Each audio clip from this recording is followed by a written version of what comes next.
कहते हैं जब संसार में संतुलन बिगड़ता है, जब अहंकार भक्ति से बड़ा हो जाता है, तब स्वयं महादेव को हस्तक्षेप करना पड़ता है। ये कहानी है एक ऐसे असुर की जिसने तपस्या तो की लेकिन उद्देश्य गलत था। हिमालय की भयावह गुफाओं में एक असुर वर्षों से तप कर रहा था। ना अन्न, ना जल, ना नींद। उसका नाम था क्रोधासुर। उसकी तपस्या का उद्देश्य भक्ति नहीं था बल्कि सत्ता थी। वह देवताओं से ऊपर उठना चाहता था। वह स्वयं को ईश्वर बनाना चाहता था। दिन बीते, साल बीते और एक दिन उसकी तपस्या से तीनों लोग कांप उठे।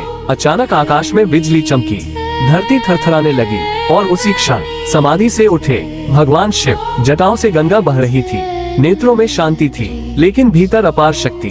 महादेव बोले, वत्स, तुम्हारी तपस्या पूर्ण हुई, मांगो क्या वर चाहिए। क्रोधासुर ने सिर उठाया और जो कहा वही उसकी विनाश की शुरुआत थी।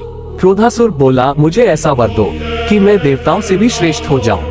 मुझे कोई अस्त्र, कोई शक्ति, कोई भगवान मार न सके। महादेव ने एक पल ध्यान किया।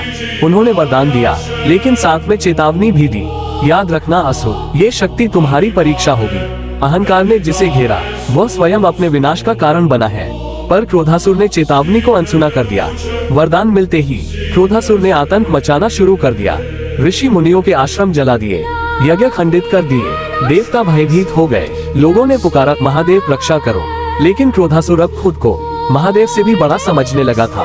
उसने गर्जना की, अगर शिव में साहस है तो सामने आए। आकाश में बादल गरज उठे, धरती कांपने लगी। महादेव प्रकट हुए, हाथ में त्रिशूल, नेत्रों में प्रलय। क्रोधासुर हंसा, आज मैं तुझे परास्त करूंगा शिव। युद्ध शुरू हुआ, पर्वत टूटने लगे, नदियां उफन पड़ी, अग्नि और आकाश टकराने लगे। जब क्रोधासुर ने निर्दोषों पर प्रहार किया तब महादेव का क्रोध जाग उठा।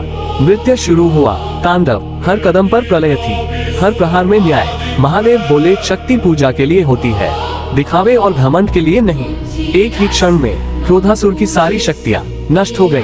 अहंकार टूट चुका था। क्रोधासुर भूमि पर गिर पड़ा। महादेव ने कहा, जो भक्ति से मिला वह अमर होता है, जो घमंड से मिला वह क्षण भर में छिन जाता है। और फिर महादेव अंतर्ध्यान हो गए, तीनों लोकों में शांति लौट आए। ये कहानी हमें सिखाती है, भक्ति शक्ति देती है, अहंकार विनाश। अगर जीवन में कठिन समय है तो समझ लो महादेव तुम्हें तोड़ नहीं रहे, तुम्हें बना रहे हैं। हर हर महादेव।